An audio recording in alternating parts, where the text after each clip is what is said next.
पंजाब में जट और दूसरे राज्यों में जाट नाम से संबोधित किए जाने वाली जाति वर्तमान समय में सबसे प्रतिष्ठित जाति में से एक मानी जाती है।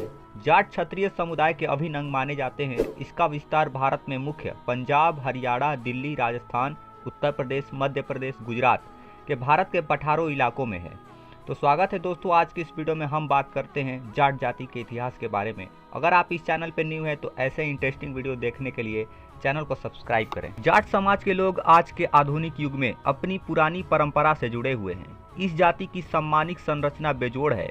जाट समाज का गोत्र और खौफ व्यवस्था प्राचीन समय से मानी जाती है। जाट समाज की उत्पत्ति के विषय में कई मान्यताएं हैं। इस विषय में अलग अलग इतिहास में अलग अलग मत हैं। कुछ इतिहासकारों के अनुसार जाट शब्द की उत्पत्ति ज्येष्ठ शब्द से हुई है। प्राचीन मान्यता के अनुसार कहा जाता है कि राज सूर्य यज्ञ के बाद युधिष्ठिर को ज्येष्ठ कहा गया और बाद में युधिष्ठिर की संतान को जेठर शब्द से संबोधित किया जाने लगा। जैसे जैसे समय बीतता गया, जेठर समय के अनुसार जाट नाम से संबोधित किया जाने लगा। इस मान्यता के अनुसार जाट समाज की उत्पत्ति युधिष्ठिर से की जाती है। इसके अलावा प्राचीनतम कथा के अनुसार भगवान शिव शंकर से जाट समुदाय की उत्पत्ति को जोड़कर देखा जाता है। इस मान्यता के पीछे एक दिलचस्प कहानी है।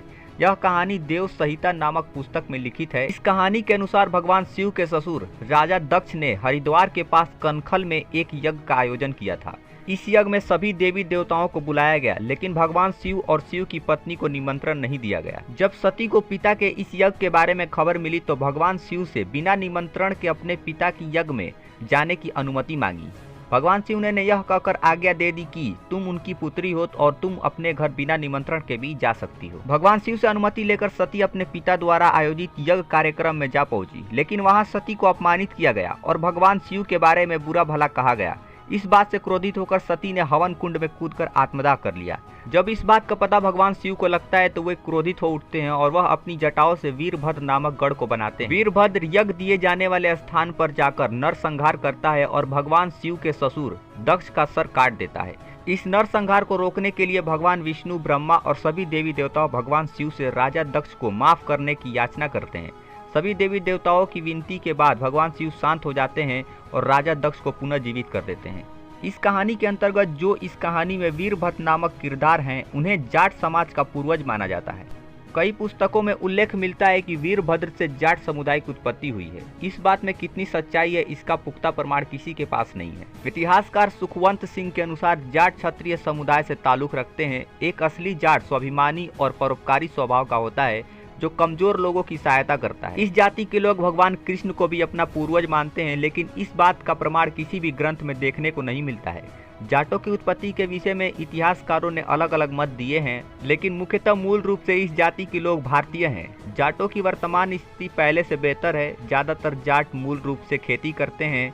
इस जाति के लोग मुख्य रूप से ग्रामीण इलाकों में रहते हैं। आजकल भारतीय खेल जगत में जाट जाति के लोगों का अच्छा प्रदर्शन देखने को मिल रहा है। आने वाले समय में जाट जाति के लोग खेल जगत में अच्छा प्रदर्शन कर सकते हैं। जाट समाज के लोगों का आर्थिक ग्रोथ रेट अन्य जातियों से बेहतर है। 21वीं सदी में पूर्वार्ध में पंजाब में कुल जनसंख्या 20% जाट की थी।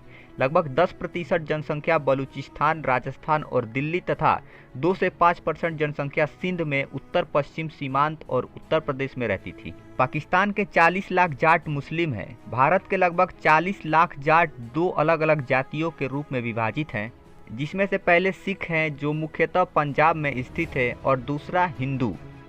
इतिहास में महान जाट की बात करें तो सबसे पहला नाम महाराणा रणजीत सिंह का आता है। महाराणा सूरजमल, तेजाजी, महाराणा जवाहर सिंह, राजा पोरस जैसे कई महान जाट इतिहास में हुए। जाटों के ठेठ भारतीय होने का एक प्रमाण यह भी है कि जाट जाति के लोग श्रेष्ठ किसान होते हैं। बैल और भैंस रखना उनकी विशेष आदत है। भारत में खेती होने का प्रमाण 10,000 वर्ष पूर्व मिले हैं। इराक तक भैंसे ले जाने का काम भारतीय जाटों ने किया। हुकुम सिंह यूरोप में बी ब्लड ग्रुप ले जाने का श्रेय जाटों को देते हैं। जाट जाति का संबंध मुख्यतः भारत में पाए जाने वाले प्रख्यात आर्य परिवार से है। भारत में रहने वाले आर्य परिवार 3 वंश से संबंधित हैं: नागवंश, सूर्यवंश, चंद्रवंश। जाटों का रक्त संबंध मुख्यतः नागवंशी और चंद्रवंशी के साथ है, लेकिन कुछ इतिहासकार उनका संबंध सूर्यवंश के साथ भी मानते हैं।